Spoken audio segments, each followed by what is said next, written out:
Hello and welcome to Ellroy Reads. This is a show where, as I, your host, give you my knowledge, my expertise. Yes, I am the host who knows his onions, and today's book is The Onion Field by Joseph Wambaugh.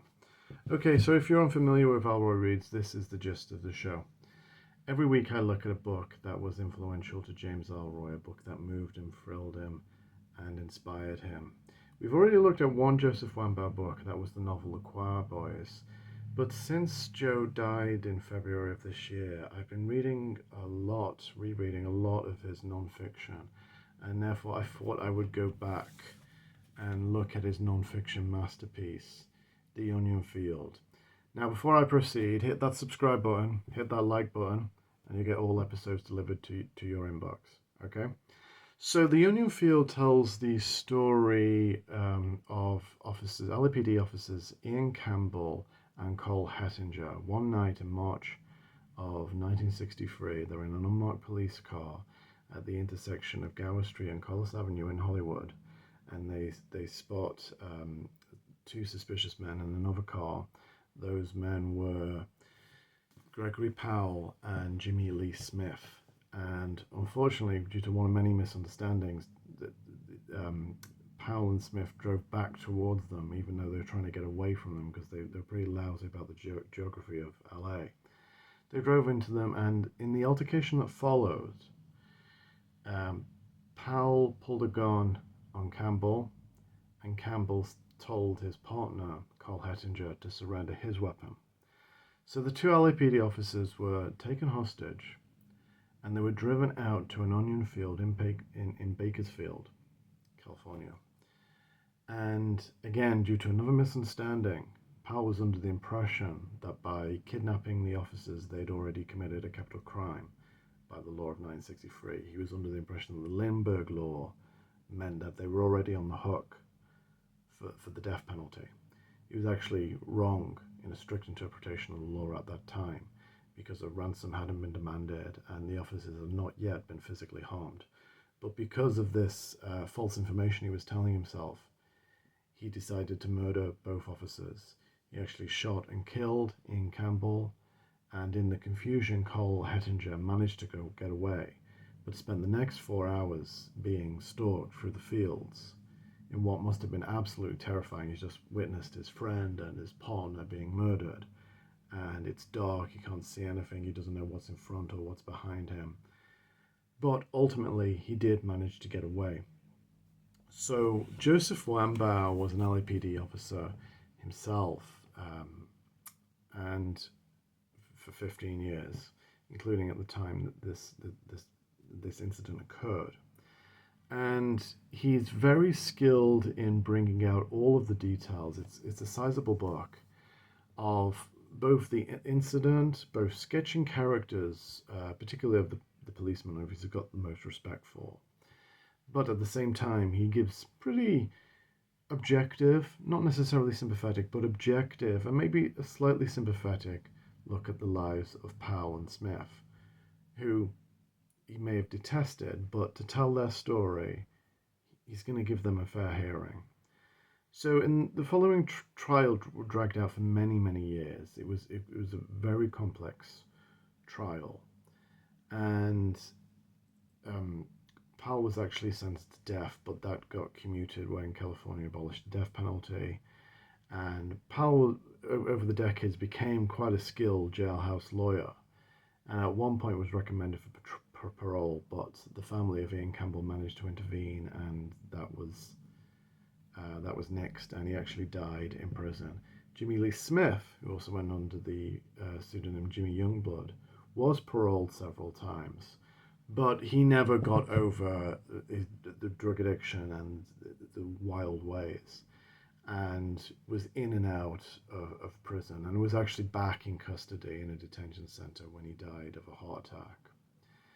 The real tragedy of the story, the character you feel the absolute most for, is Carl Hettinger, because what he went through at the hands of the LAPD, to be frank, was brutal. And Joseph Wambaugh is very, very candid in describing all of this, because I knew Joe I mean, I wasn't a friend of him, but I knew him. I'd spoke to him a few times at the end of his life, particularly when I was writing James Ellroy's biography.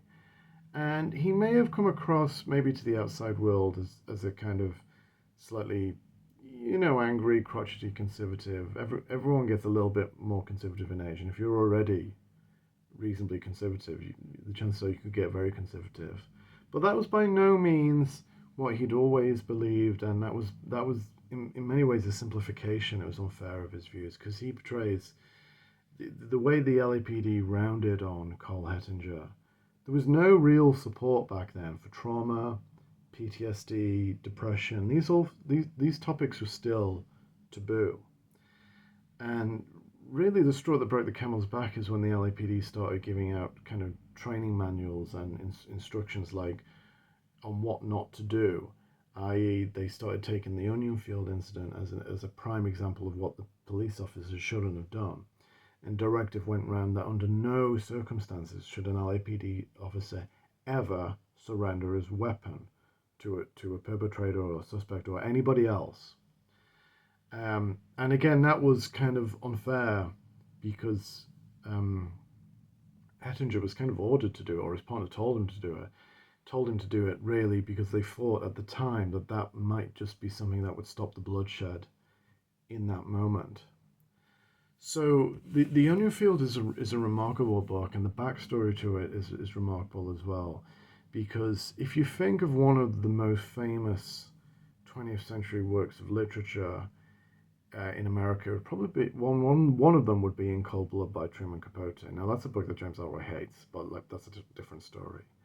But Wambaugh knew Capote. He was his protege in many ways, and when Capote said rather grandiosely that he had invented a new form called the non-fiction novel, and that's what In Cold Blood was. It was a merging of fact and fiction. Well, it wasn't supposed to be fiction actually. It was supposed to be fact in a narrative drive that was more suited to fiction, to a novel format. The critics and the book buyers of the late 1960s went wild for this form. And it's still in use today, maybe in audiovisual formats, if you think of the true crime podcasts and the miniseries. And it didn't take off in books quite as much as one may have predicted. One of the problems was, and this caught Capote a cropper really, was that the legal process drags on for years and years. It needs to for due process. And Capote never felt that his book was going to be finished, frankly, until the two perpetrators, the murderers of the Clutter family in Kansas, in Cold Blood, were executed. And Wambaugh's The Onion Field follows the numerous trials, which dragged on for years. It did actually, this book came out in 1973, and it cemented Wambaugh's reputation. I don't think he did actually revise and expanded editions, because if he'd have kept waiting, he would have been waiting for all of the parole hearings and the many kind of extensions of the story that lasted for the next 40 years. The book would never have been written. But it was actually Wambaugh who was friends with Capote and actually roasted him on one of the Dean Martin roasts, which are on YouTube. They're very funny to watch. Wambaugh told the story to Capote. Capote said, "I would love to write that book," and Wambaugh said that's when I knew I'd do it. If this story was good enough for Truman Capote, then it was good enough for me. I was going to tell this story, and Capote actually gave. Let's see if it's in here. Well, Capote gave a blurb for this book, and he used it. Capote kind of used this book as proof that what he claimed he'd invented, the non-fiction novel, was working. And in many ways, Wambaugh became the most prolific and the most energetic writer of kind of non-fiction true crime stories. Lions and Shadows is one about the US-Mexican border force. He also came a cropper when he wrote Echoes in the Darkness, which was about the murder of school teacher Susan Reinhardt in Pennsylvania. and 2 men were convicted of that. It was the principal of the school was convicted, and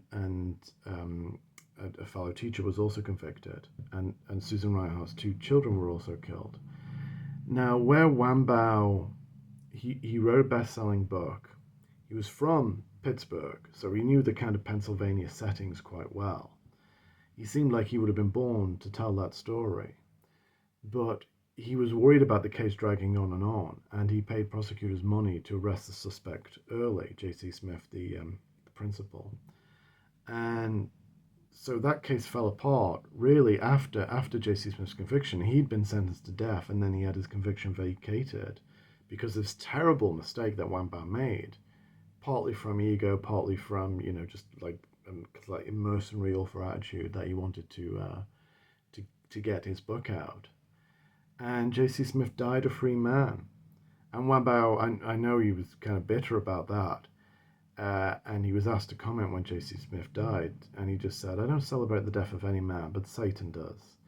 So that gave you some indication, Joe could be spiky, and, he was a great, great author. And James Ellroy greatly admired Joseph Wambaugh's novels, particularly his non-fiction novels, particularly this one. Ellroy himself, who can come across as this kind of reactionary conservative figure, a big supporter of the police despite his criminal past. But Ellroy understood the complexities of police life. How you can't just say you're pro-police, because if you say that, they're like, well, what element of police work are you particularly pro? Because it's such a huge subject. And, he very much understood and could believe how the police closed ranks on Carl Hettinger. And Hettinger died at the age of 59 from liver disease. His life never recovered. There's an element of solace at the end of this where Wambaugh ended the story and you think that Hettinger might have found a little bit of peace. But then subsequently, when you read what happened to him afterwards, he was actually ejected from the LAPD over a shoplifting incident. And, he drank too much, he became an alcoholic, and that led to his premature death. And as Ellroy himself said, because the area where Campbell and Hettinger were kidnapped in Hollywood, Collis Avenue and Gower Street, that was renamed Ian Campbell Way as a memorial to Ian Campbell. And Ellroy was there, he was the guest. He gave an absolutely brilliant speech. It was a really hot LA day. And he said, really, what Gregory Powell and Jimmy Lee Smith did is they murdered one cop and they cyclically killed the next cop. They murdered the other.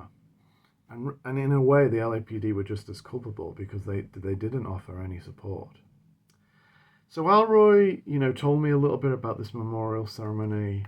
He'd always get a laugh out of mentioning, the name Gregory Powell, which is my name. He also mentioned one of the LAPD officers who assaulted Rodney King was also called Powell.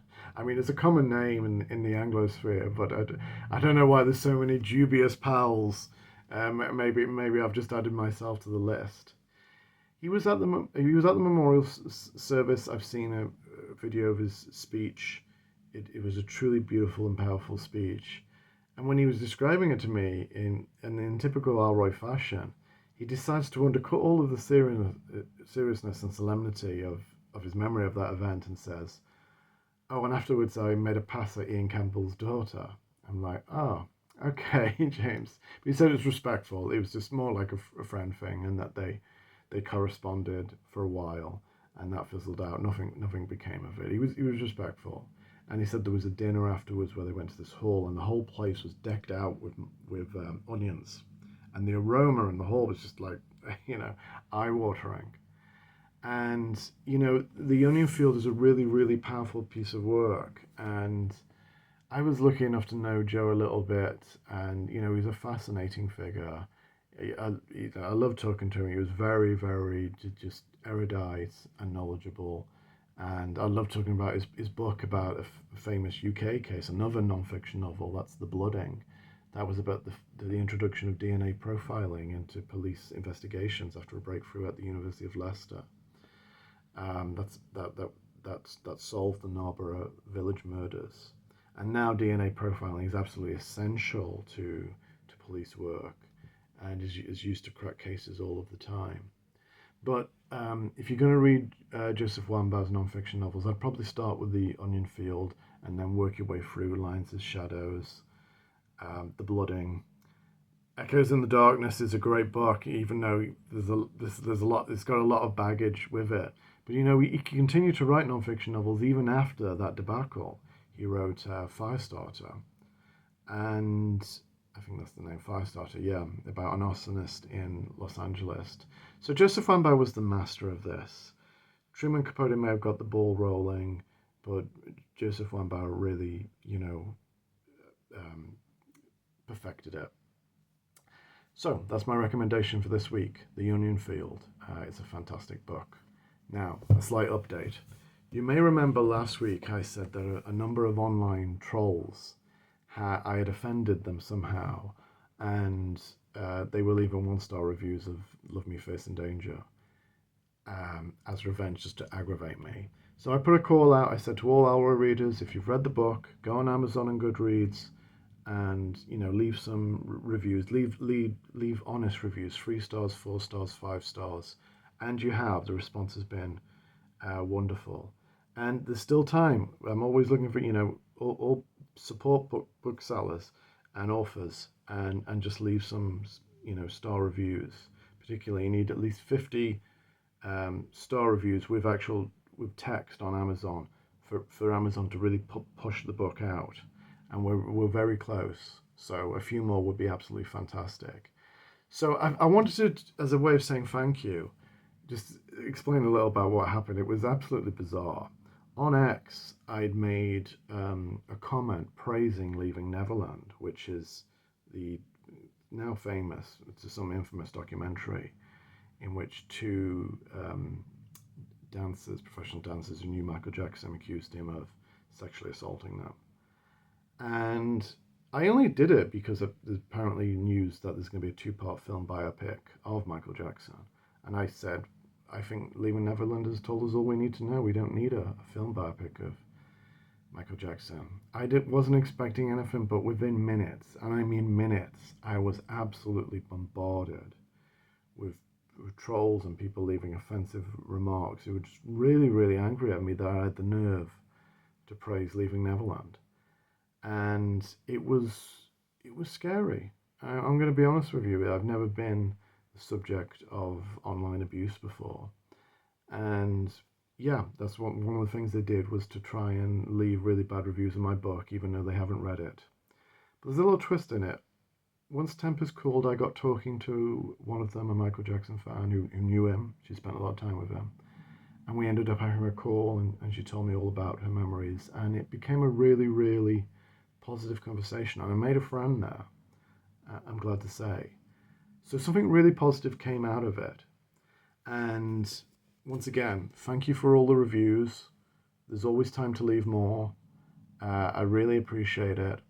And leave reviews, subscribe, and more episodes will be coming your way soon. Okay, thanks very much. Goodbye.